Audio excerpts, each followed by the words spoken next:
Marketing for Restaurants here, and welcome to episode 85 of Secret Sauce, the Restaurant Marketing Podcast.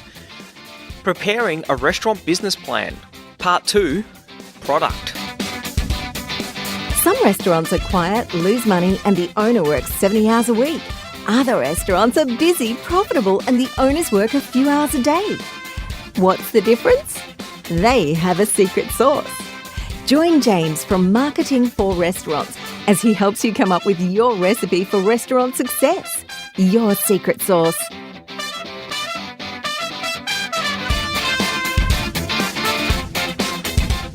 So, we're going to continue on with the ever exciting process of preparing your business plan.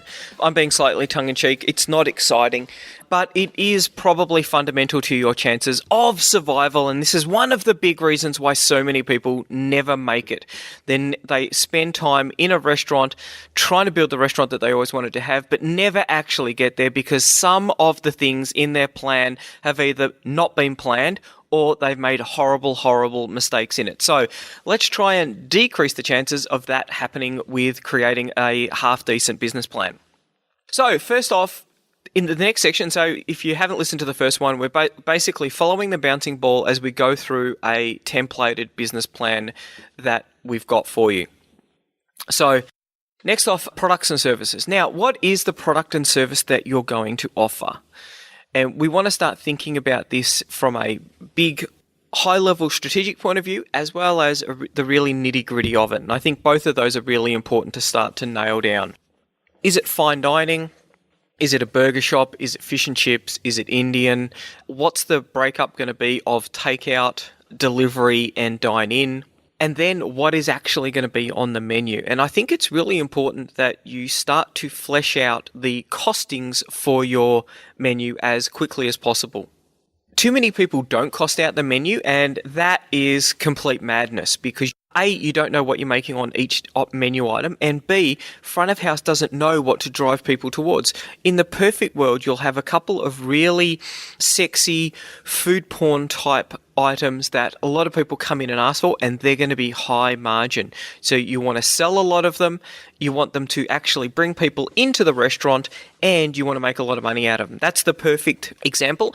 And if you're not really sure what we're talking about, when we talked about the product mix in the 4 Ps of restaurant marketing, we discussed that a little bit. What's your position going to be in the market? So once again, fine dining, who is it that you're targeting?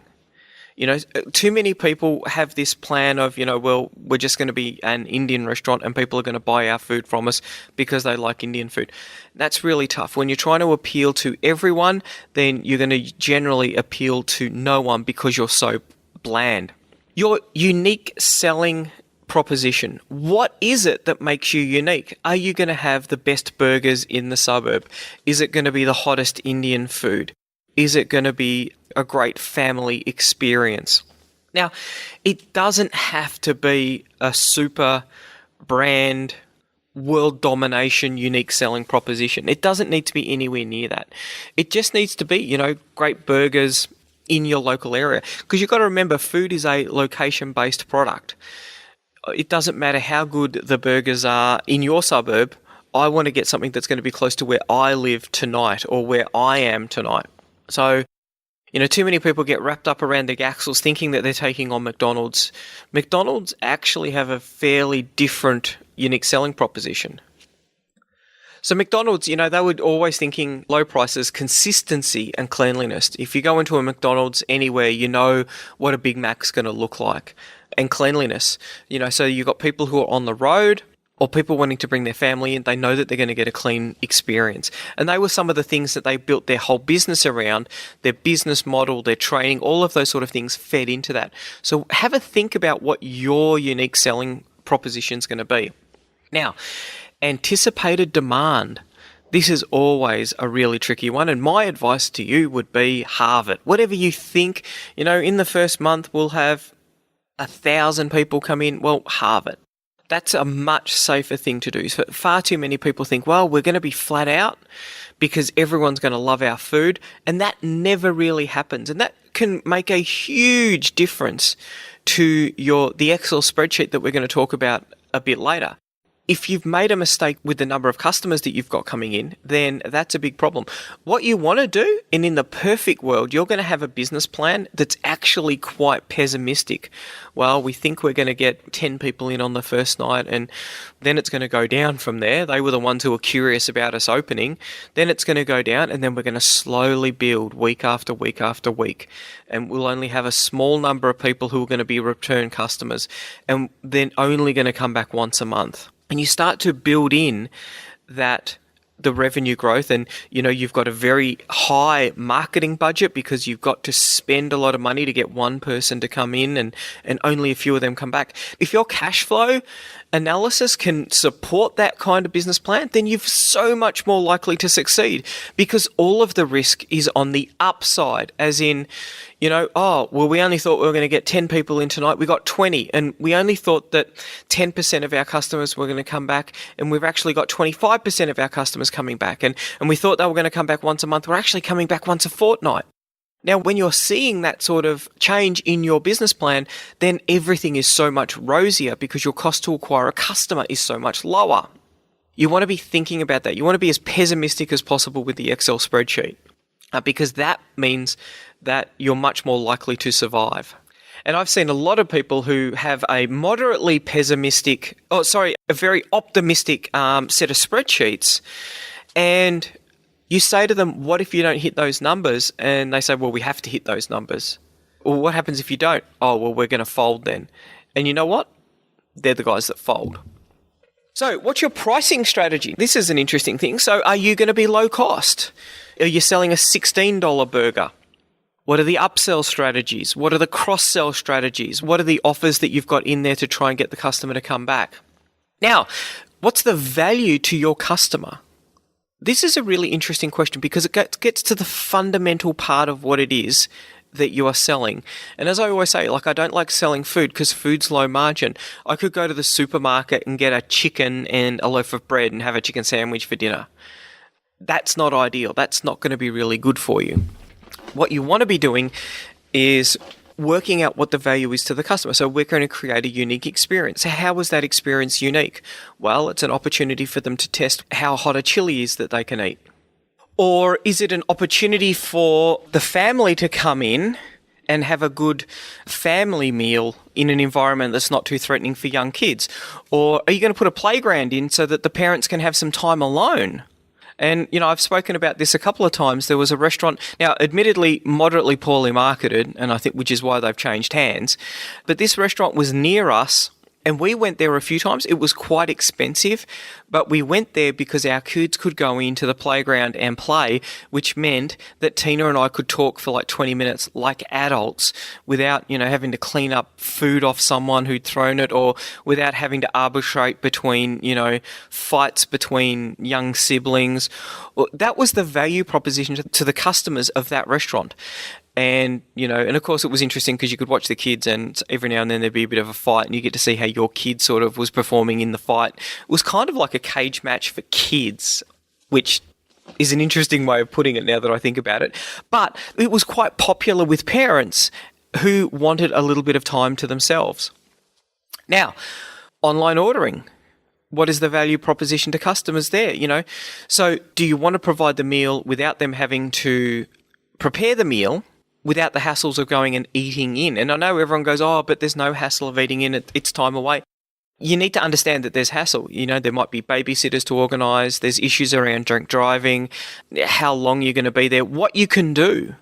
I can't watch TV while I'm in your restaurant. I might want to watch TV. That might be the kind of thing that we're going to do.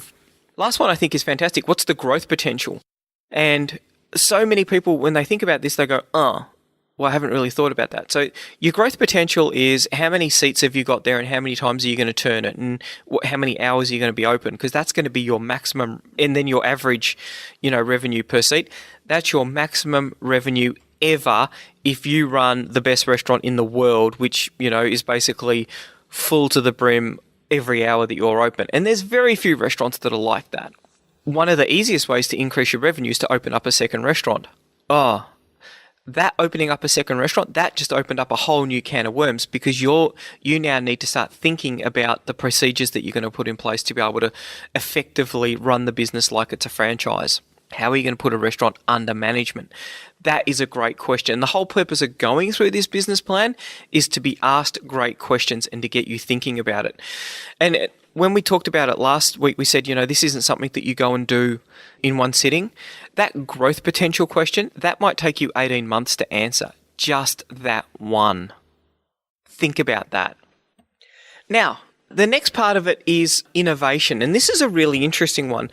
So it talks about research and development. In Australia, we're very lucky. There's significant provisions for R&D tax offsets, which makes a big difference. For a restaurant, it's going to be a struggle to be able to prove that, but there are some restaurants that do research and development. So a good example of that would be Alinea with the taffy balloon. A lot of work would have gone into developing that product. Now, when we talk about research and development and innovation, I don't think that you need to be doing R&D, but what I do need to do is to have a think about innovation. So you want to be breaking up all of the things that you're doing in the restaurant and then looking at ways that you can innovate it around it. And of course, the most important thing there, I think, or the easiest way for a restaurant to do it, is around the menu. So there are so many things that you can do from an innovation point of view. Are you going to try different meals? How often are you going to try those meals? Are you going to try different recipes? How do you work out which one's better? How do you work out which one's more cost effective? How are you continually looking at the mix of items on your menu, and how are you going to change that? How often are you going to change it? We've done multiple episodes on creativity and innovation within the restaurant environment. So if you haven't thought about that, then definitely have a listen to some of those podcasts as well. Next, we move on to insurance, which is pretty negative, isn't it? But it's really important that you have that. So whether it's, workers' compensation, public liability, professional indemnity, product liability, business assets, business revenue, all things that you can take out insurance. You can even get cyber insurance now. It's probably worthwhile engaging with an insurance expert and someone who is well renowned in the restaurant industry, because they'll know which policies are most appropriate. And then, of course, you've got to sort of factor that in. Those costs, though, they're going to be part of your ongoing costs, and they're going to feed into your spreadsheet. And so engaging with someone early and just saying, so this is what I'm planning on doing. What are the kind of policies that I should be really thinking about having? And how much are they going to cost me? Now, next up is risk management. And this is a fascinating one, I think, because so many people don't actually think about risk management. So what are the kind of risks that you may run in a restaurant? And now, a big one is food poisoning. And living in the 21st century and running a restaurant, there's two different types of food poisoning risks that you run. So the first one is when you actually give people food poisoning. The second one is when people on Facebook say that you gave them food poisoning. They may or may not have even been in your restaurant. How are you going to deal with that? How are you going to deal with a fire? How are you going to deal with a disgruntled customer on Facebook for some other reason? What about risks around staff? How are you going to manage the risk around a key staff member leaving? One of the things that we've seen is that people will they'll build up a key person who does their marketing for them. And so they're doing the Facebook, they're running the Facebook, they're young, they understand how Facebook works. Then they leave, and they leave in unsavory circumstances where they feel that things haven't gone entirely their way. And so they then start posting on the Facebook account, which you don't have access to. That's a risk. Now, that risk is easily managed. You get someone else who's got access to the Facebook page. Not rocket science. But because this restaurant hadn't really understood what was going on, hadn't understand the roles within their restaurant, and hadn't come up with a risk management plan for that, it didn't happen. So have a think about the risks that you've got. The next one is legal considerations. It might be worthwhile trying to get a bit of free legal advice around what are the considerations for a restaurant. Obviously you've got the lease, obviously you've got the consumer laws that are around. What else is there that you might need to be worried about? If you've got a partnership, that's a significant legal consideration as well. Now, next on, there's a segment around operations.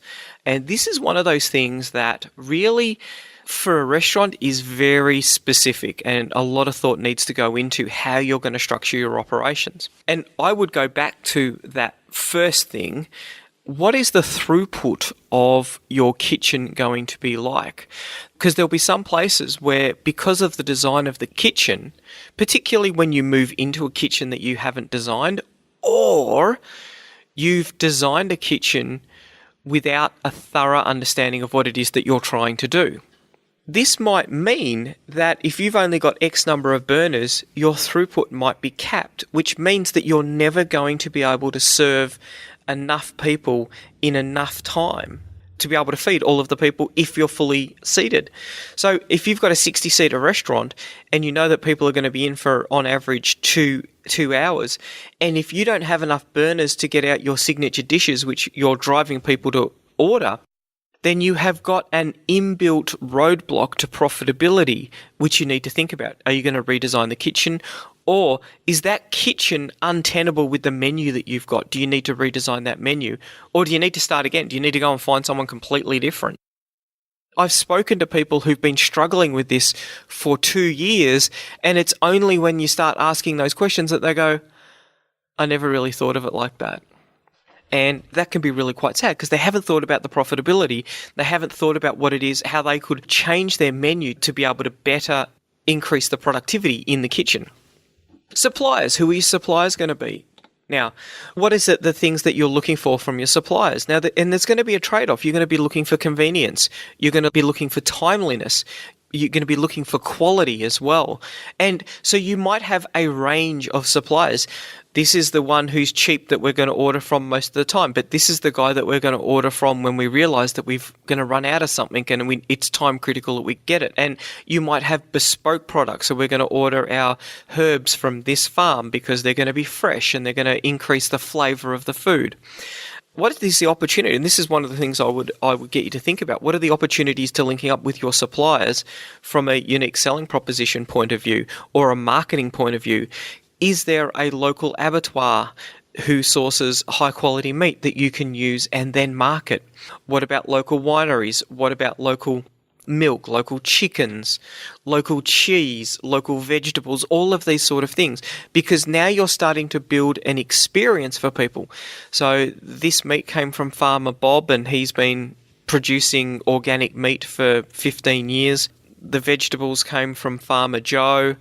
The chickens came from just up the road. They were laid this morning. Thank you for eating in our restaurant. You really are helping our community.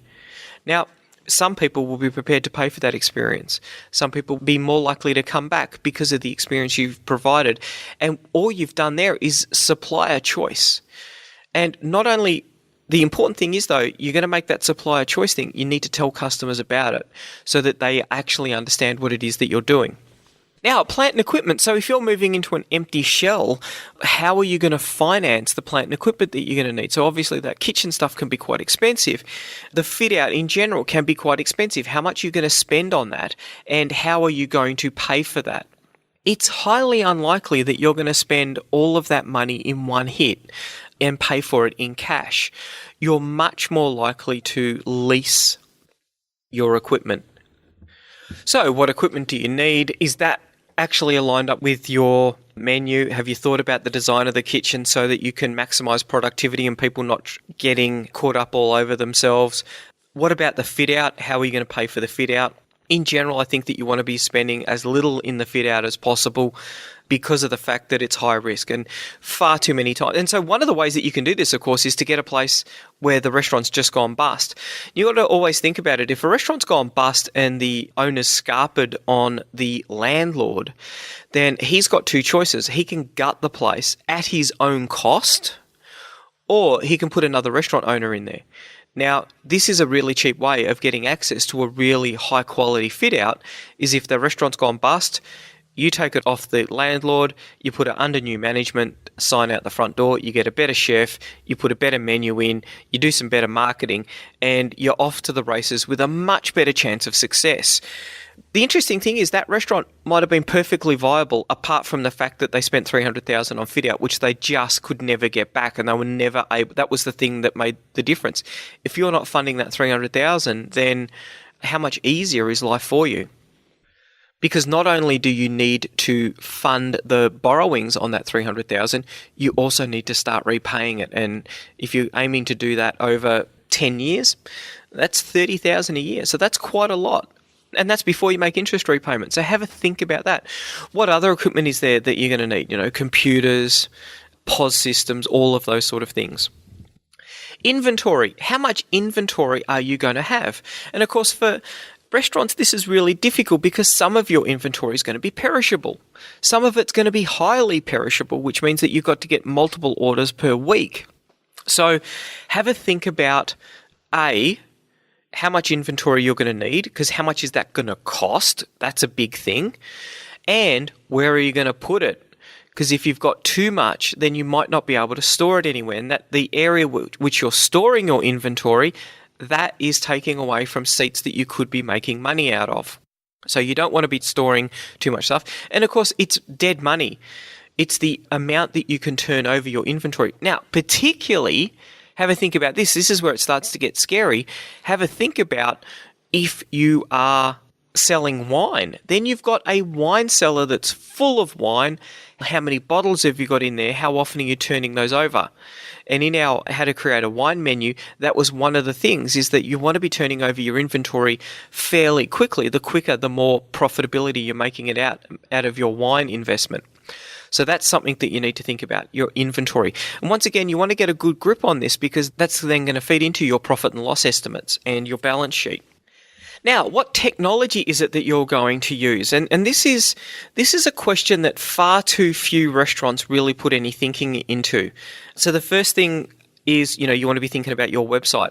I find it really interesting that people will say, we don't have any money for a website. And often they've been open for 6 weeks. And my thinking is, 6 weeks before you open, you want your website to go live so that Google can start thinking about what it is that you do and how long you've been around for. Because 6 weeks when you've got no customers, that's the worst time for you to be able to go, we need a website, because that's just not going to work. You need to be thinking about what it is that you're going to do beforehand.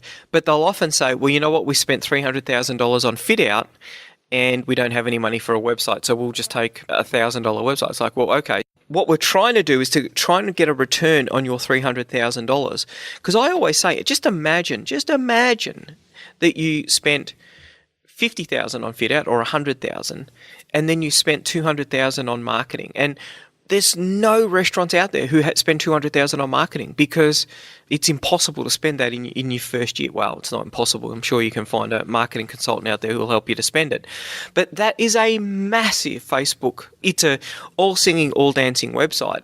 It's an all singing, all dancing Facebook marketing plan. You've got all sorts of things in there for $200,000. You want to make sure that you've got an allocation in there, because if you leave it to the end and after you've opened, then you're really going to struggle, particularly if you don't have the money to put in there. So have a think about the website. Are you going to take bookings online? How are you going to do that? Are you going to take orders online? How are you going to do that? And of course, we think that you should be using free tools that feed into a restaurant CRM. You don't want to be sharing your customers. And we talked a lot about brand jacking and AdWords arbitrage, all of those sort of horrible things that go on, all of those sort of things that I think set you up for failure, not for success, set you up for working for someone else, not for yourself in your restaurant. So you want to have a think about that. What POS system is it that you want to be thinking about? How much is that going to cost? How can you finance that? Now, the next question on the business plan is a very innocuous question. It's a very simple question. What are the trading hours going to be? Interesting. Now, why is that interesting? Okay, so there's a couple of things that feed into the trading hours. So first off, if you don't have a well-managed team and series of policies and procedures so that basically the place can run without you being there, then you need to be there for every hour that you're open. So you just signed up for, if you're going to be open 7 days a week, then you just signed up for a 7-day-a-week job. If you've got some procedures so that the restaurant can run, but not open or close, then you just signed up for opening and closing every day of the week. So you might want to start thinking about some procedures so that other people can open and close the restaurant for you. Or you might want to say, well, you know what? I don't want to do any of that, but it's only going to be me in management. So how about I decrease the number of hours that we're going to work? So we might work 5 nights a week and we're just going to do nights. So Wednesday, Thursday, Friday, Sunday. So 5 nights. We're going to do 5 dinners. Okay. Now, that's fine, except for one tiny thing.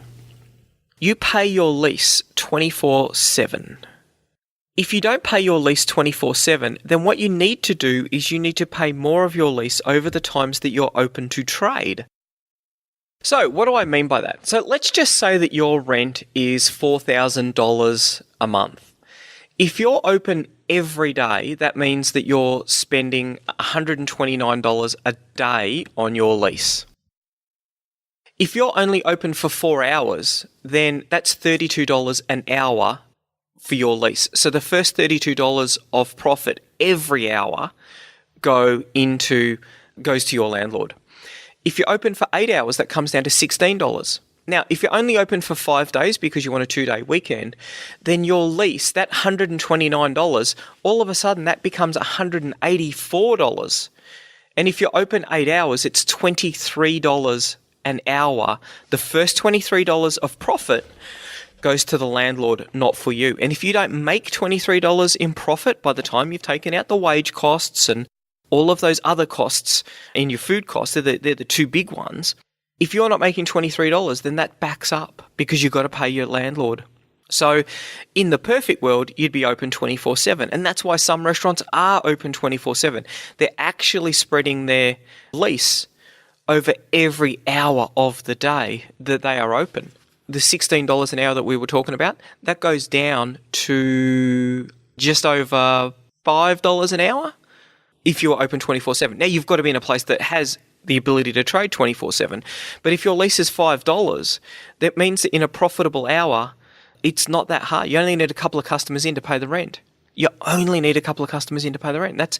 This is why some of these people are able to do that. This is why they're open longer. This is why you want to be able to do a breakfast. Even if it's just for a few coffees, if you can smash out 10 or 20 or 30 coffees, you're going to cover the wages, you're going to cover the cost of the coffee, you're going to help to defray the costs of your lease. Some of those other costs that you're going to incur are going to can be spread across that as well, some of your fixed costs. Now, obviously, you've got your fixed and variable costs, and it's worthwhile going in and working out what those are going to be. But your lease is a fixed cost. You're going to pay that whether you're open for the day or not. You're going to pay that whether you're open for the month or not. And this is why you really want to get your permits in place first up, because you don't want to be spending 12 months after you thought you were going to open, still trying to open because you're still trying to get the permits. That can be madness. So have a think about that. Happy hour, are you going to open early? Do you want to have a dessert bar offering so that you can grab people when they come out of the movies and walk by? A lot of things that you can do to not only increase the number of trading hours that you've got available to you, but also increase the revenue for each of those hours that you're open. Really important question, and it comes back to one of the bigger questions in your restaurant. What is it that you're trying to achieve? If it's just going to be, you and a couple of other people running the place, you don't want to be there for too many hours. You've got to make sure that you can be profitable for the number of hours that you are available. And one of the things that we learnt from Robbie from Buy, Grow, Sell a Business, if you've got a business that can be quite profitable, so say something that's in an industrial area, if that's profitable and you're up early but closed by 3 o'clock in the afternoon because you're doing breakfast and lunch for the local business workers and you're only working 5 days a week, that is going to be like for like, that is going to be worth more than someone with the same revenue figures who's working 7 days a week doing lunch and dinners. Because it's a much, much, much better lifestyle and people are prepared to pay for that much, much better lifestyle. So we'll finish off there. I think we've covered off a lot of things.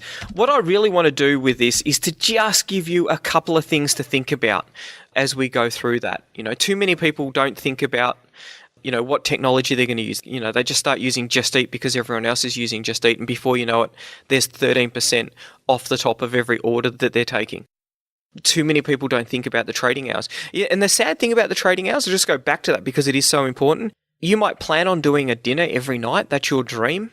And when it doesn't work out, you're going to start be doing the lunch because you're going to try and make those numbers work. Lunch is really hard to build up if you haven't planned for it. That can be really difficult. So you've got these people who are working incredibly long hours that are much longer than they ever thought they were going to do, and they're still not making the economic return that they wanted to.